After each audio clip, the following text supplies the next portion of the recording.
সেই ওই মজদুরকে খেতে ঢুকে যেতে দেখে ভয় পেয়ে যায়।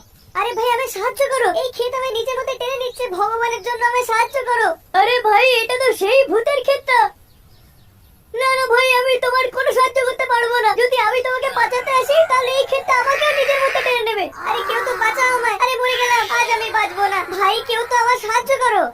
দেখতে দেখতে সেই ক্ষেত মজদুরকে ভেতরে টেনে নিল। এই সব দেখে ওই গ্রামবাসী ভয় পেয়ে যায় আর সোজা দৌড়ে গিয়ে জমিদারের কাছে গেল। জমিদার বাবু তাড়াতাড়ি বাইরে আসুন, জমিদার বাবু আপনি কোথায়, তাড়াতাড়ি বাইরে আসুন। আরে কি হলো? আরে ভাই কি হলো, এত জোরে জোরে কেন চিৎকার করছো? জমিদার বাবু আপনার ক্ষেতে যে মজদুরটা কাজ করছিল তাকে ওই ক্ষেতটা টেনে নিয়েছে নিজের ভিতরে, ওই ক্ষেত ওকে চোখের সামনে গেলে নিল, আপনি তাড়াতাড়ি আমার সাথে চলুন।